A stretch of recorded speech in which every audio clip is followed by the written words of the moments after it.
نبی کریم رؤوف الرحیم صلی اللہ تعالیٰ علیہ وسلم نے اس حوالے سے ہماری بڑی پیاری تربیت فرمائی ہے۔ حضرت عبداللہ بن عباس رضی اللہ تعالیٰ عنہما سے روایت ہے، کریم آقا صلی اللہ تعالیٰ علیہ وسلم نے ارشاد فرمایا بندہ مومن کو مرنے کے بعد سب سے پہلی یہ جزا دی جائے گی کہ اس کے جنازے میں شریک ہونے والے کو بخش دیا جائے گا۔ بندہ مومن کو قبر میں پہلا تحفہ ہی یہ دیا جاتا ہے کہ اس کے جنازے میں شریک ہونے والوں کو، اس کا جنازہ پڑھنے والوں کو اللہ بخشش کی، مغفرت کی خیرات عطا فرما دیتا ہے۔ یہ میں نہیں کہہ رہا، یہ حدیث کہہ رہی ہے۔ پہلی حدیث شعب الایمان کی ہے، دوسری کنز العمال کی ہے کہ مرنے والے کو، بندہ مومن کو پہلی جزا، پہلا تحفہ، پہلا انعام اللہ کی بارگاہ سے کیا ملتا ہے کہ اس کے جنازے میں شریک ہونے والوں کو اللہ تعالیٰ بخش دیتا ہے۔ اس کی ایک نہیں ہزاروں مثالیں ہیں۔ آپ کے سامنے میں چند ایک مثالیں بیان کرتا ہوں۔ ایک عورت کی نماز جنازہ میں ایک کفن چور بھی شامل ہو گیا اور قبرستان جا کر اس نے قبر کی نشاندہی کر لی۔ رات جب ہوئی تو اس نے کفن چرانے کے لیے قبر کھود ڈالی۔ یکایک مرحومہ جس کا انتقال ہوا تھا وہ بولی سبحان اللہ، ایک بخشش کا حقدار شخص ایک بخشی ہوئی عورت کا کفن چرا رہا ہے جی، ایک بخشش کا حقدار شخص ایک بخشی ہوئی عورت کا کفن چرا رہا ہے۔ تو سن کر اس نے کہا کہ اے اللہ کی نیک بندی، تو نیک ہے، تیرا بخشا ہوا ہونا تو سمجھ میں آتا ہے، میں تو کفن چور ہوں، میری کیسے بخشش اور مغفرت ہو گئی؟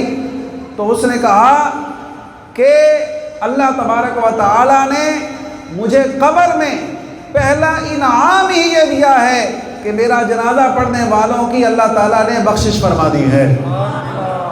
فرمایا تو بھی میرے جنازہ پڑھنے والوں میں شریک تھا تو اللہ تبارک و تعالیٰ نے تیری بھی بخشش اور مغفرت فرما دی ہے۔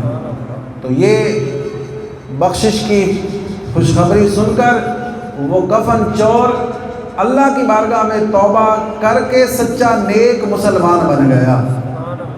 اس طرح حضرت سیدنا بشر حافی رحمت اللہ تعالیٰ علیہ، آپ عظیم اللہ کے اولیاء کرام میں سے ہیں اور آپ کو اللہ تعالیٰ نے ولایت کیسے عطا فرمائی کہ آپ نشے کے عادی تھے اور ایک بار راہ چلتے ہوئے نشے کی حالت میں آپ کی نظر ایک کاغذ کے ٹکڑے پہ پڑی۔ اس کاغذ کے ٹکڑے پر بسم اللہ الرحمن الرحیم لکھا ہوا تھا، اللہ کا نام لکھا ہوا تھا۔ آپ نے جیسے ہی اللہ کا نام زمین پر پڑا دیکھا تو آپ تڑپ گئے، فوراً اگرچہ نشے کی حالت میں تھے اس مقدس ٹکڑے کو اٹھایا، خوشبو لگائی، صاف کیا اور اسے ادب کی جگہ پہ رکھ دیا۔ اللہ کو اپنے نام کا ادب اور احترام کرنا اتنا پسند آیا کہ اس وقت کے ایک بہت بڑے بزرگ کے خواب میں ایک غیبی آواز آئی، فرمایا جاؤ اور بشر کو ہمارا پیغام سنا دو کہ تو نے ہمارے نام کی تعظیم کی، اسے بلند جگہ پہ رکھا، اسے صاف ستھرا کیا، اسے معطر اور معمر کیا، جاؤ ہم نے اسی کی برکت سے تمہیں پاک کر دیا، تمہیں معطر و معمر کر دیا۔ تو نے ہمارے نام کا ادب اور احترام کر کے اسے بلند جگہ پہ رکھا اور ہم نے اس کے برکت سے تمہاری ادا ہمیں یہ اتنی پسند آئی کہ ہم نے تمہیں بلندیاں عطا کر دی ہیں۔ وہ بزرگ کہنے لگے کہ شاید میرا یہ وہم ہوگا، خواب خیال ہوگا کہ بشر تو ایک شرابی آدمی ہے۔ تو سو گئے، پھر دوبارہ سو گئے، اگلی رات کو پھر یہی خواب دیکھا۔ پھر وہ سوچنے لگے کہ ایک شرابی کو یہ کیسے مقام مل سکتا ہے۔ پھر تیسری رات پھر یہی ندا آئی کہ جاؤ ہمارا یہ پیغام بشر کے نام ہے۔ پھر وہ آئے اور دروازے پہ دستک دی، جہاں وہ اکثر اپنا وقت گزارا کرتے تھے اور جہاں دوست یار مل کے شراب پیا کرتے تھے۔ دستک دی، اندر سے ایک شخص آیا، فرمایا کس سے کام ہے، کیا کہنا ہے؟ فرمایا بشر کو بھیجو، بشر کو بلاؤ۔ تو جب بشر کو آ کے خبر دی کوئی تم سے ملنے آیا ہے، تو انہوں نے کہا جاؤ پوچھ کے آؤ کہ کیا پیغام ہے، کس لیے ملنا ہے؟ تو جواب دیا کہ اس کو بتاؤ میں تیرے نام اللہ کا پیغام لے کے آیا۔ جب آپ کو یہ بتایا گیا تو آپ ننگے پاؤں ادب کی خاطر، ادب کی وجہ سے ننگے پاؤں باہر آئے۔ اور جب آپ نے پیغام الہی سنا تو شراب سے ہمیشہ کے لیے تائب ہو کر اللہ کی محبت میں، اللہ اور اس کے رسول کی اطاعت میں اس قدر اپنے آپ کو فنا کر دیا کہ غلبہ شوق و محبت کی وجہ سے آپ ننگے پاؤں رہنے لگے۔ اور انسان تو انسان، جانور بھی آپ کا اتنا ادب و احترام کرنے لگے کہ جہاں سے حضرت بشر حافی کا گزر ہوتا تھا وہاں جانور گوبر نہیں کیا کرتے تھے، بکریاں مینگری نہیں کیا کرتی تھی کہ یہاں سے ایک اللہ کے ولی کا گزر ہوتا ہے۔ یارو بکریاں ہو کر، جانور ہو کر، بے عقل ہو کر اللہ کے ولی کو پہچان لے اور اس کا ادب و احترام کرے۔ جو ذی شعور ہو کر، انسان ہو کر، عقل والا ہو کر اللہ کے ولیوں کو بھونکے وہ تو انسان کی صورت میں جانور سے بھی بدتر ہے۔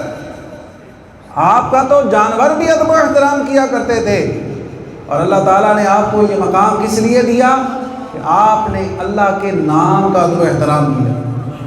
کیا ہمیں راہ چلتے ہوئے اخباروں کے، اشتہاروں کے ٹکڑے نہیں ملتے؟ گرے ہوئے فلیکسز ہمیں نہیں نظر آتے جس پر اللہ کا نام لکھا ہوتا ہے، اللہ کے رسول کا نام لکھا ہوتا ہے، مقدس تحریرات ہوتی ہیں؟ کیا ہمیں بھی کبھی توفیق ملی ہے کہ ہم اس مقدس ٹکڑے کو اٹھا کر، کاغذ کو اٹھا کر ادب کی جگہ پہ رکھ لیں؟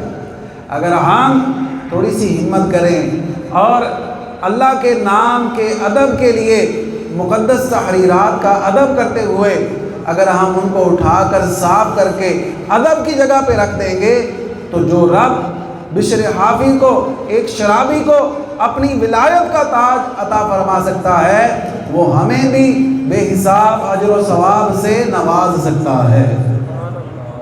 تو آپ کو یہ مرتبہ کیسے ملا؟ ادب کی وجہ سے۔ آج ہماری قوم میں ادب و احترام کم ہو گیا، اولاد میں ماں باپ کا احترام نہیں ہے، چھوٹے بھائیوں میں بڑے بھائیوں کا ادب و احترام نہیں ہے، بڑوں کی نظر میں چھوٹوں کے لیے کوئی شفقت نہیں ہے، اور مقتدیوں کے لیے اپنے امام کا کوئی ادب نہیں ہے۔ تو ہر طرف جہاں بھی دیکھیں شاگرد کو استاد کا ادب و احترام کا پاس نہیں ہے، تو جہاں بھی دیکھیں بے ادبیوں کا سیلاب آیا ہوا ہے۔ اور اسی وجہ سے آج ہم لوگ روحانیت سے محروم ہیں، ہم لوگ روحانیت سے کوسوں دور ہیں۔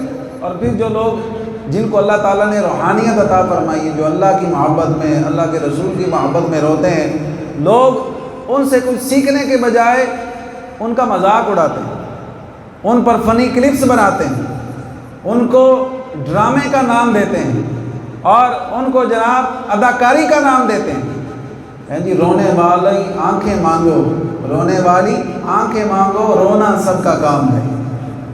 دنیا کے لیے تو بڑے لوگ روتے ہیں، لیکن بڑا ہی خوش نصیب آدمی ہے وہ جسے اللہ اور اس کے رسول کی محبت میں نصیب ہو جاتا ہے، جو مدینے کی محبت میں روتا ہے، جو اللہ اور اس کے رسول کی محبت میں روتا ہے، جو قرآن کی محبت میں روتا ہے۔